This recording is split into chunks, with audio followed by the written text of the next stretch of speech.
Ito ang mga ganap ko ngayong araw. So, baybayan nyo. Hi guys! So, ngayon, gagamitin ko yung soap ni Ma'am Hira. Ayan, actually, naligo ako. Ito yung ginamit ko. Pero pakita ko rin sa inyo yung yung maglalagay ako sa face ko. Ayan siya, oh. Ayan. Ganito lang. Ginamit ko na rin yung kanyang mesh net. Ayan. So, dito na ako sa lababo kasi hindi ko kasi malagay ng maayos pag doon sa, sa banyo. So, yun. Actually guys, malambot lang siya. Mga bashers dyan ha. Wala mo ko yung bashers food. Ayan. Kaya guys, lagi ko lang to umaga magagamit kasi sa gabi hindi na ako makapaghugas gawa ng, syempre yung work ko is massage therapist. So pag nag-massage ka, hindi na pwede magbasa. So magagamit ko lang siya pag maliligo sa morning. Ayan, ito. Wala. Ayan. So, ayan. Ayan siya guys. So pwede isama yung leeg. Hindi siya ma-update guys for me. Hindi siya ma-update. Mafe-feel mo lang yung niya. Mafe-feel mo dito yung soft ng sabon. Yan. Soft. Sumoro to kay basig taas na kayo na kong video. Yan. So kung gusto man mo light ang atong color. So, muna siya. Whitening man, brightening. Brighter na itong mga tinaguan sa face. Yan. Saan mo na ako nipagpatay? Sige, banlawan ko na. So, yan ang ating face. Balik ko lang siya dito. And then, ngayon, gagawin natin yung sunscreen. Maglalagay tayo ng sunscreen. Parang gusto kong ilagay. Ito yatang Solea, yung tinted sunscreen niya. Choice ko lang to kasi may sun flare naman. Pero yung nakalagay kasi doon, combination. Sun flare. Tayo ng Solea tinted sunscreen. Kasi pupunta kami ngayon ng PC or personal collections. Magre-reorder kami. Magbabayad muna kami ng utang, of course. So, ito. Dito ko na lang siya ilagay sa dito na lang. Yung tinted sunscreen. So, kailangan mo natin ikalat.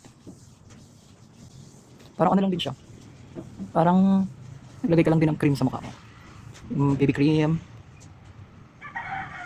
Ayun na kasi tirik yung araw sa labas. Kaya kailangan natin mag-sunscreen. For the protections of our face. Maganda naman pala siya gamitin. Actually, first time ko pa, but magantay pa ako ng ilang buwan. Kasi maganda ma-maintain mo siya like 6 months to 1 year. Na ito lang ginagamit. Huwag masyadong malapit. Yan siya.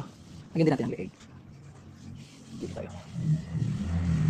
Kasama na talaga ang leeg part. Pag naglilinis tayo sa face, kailangan kasama talaga ang leeg para pumantay. So yan. Okay. So this is from Solea sunscreen. Yan, tapos ngayon mag-apply tayo sa hair naman. So, ubos na yung binili ko, yung binili ko nung una ginagamit ko, kaya bumili ako ng bago. Actually ito talaga ginagamit ko. Hindi ako nag-use ng gel. Ito. From Bench Play-Doh. So, wala pa siyang bawas. Tingin ko kunin natin yung dito.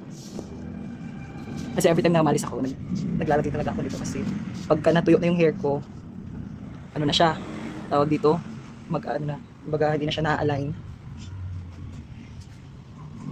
Ayan. Actually minsan, gusto ko rin yung hindi na ako magsusuklay. Gaganto ko na lang siya.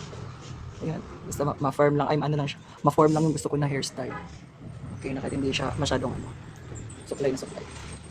So ayan, tapos na tayo. So, yan lang from Solea Sunscreen. Let's try sa araw. Gagamitin ko yung pabango from Relax. Ito ay order ko kay Sir RB Almario. Ang na scent nito is Bulgari. Yan.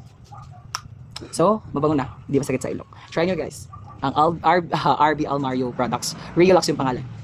Bye!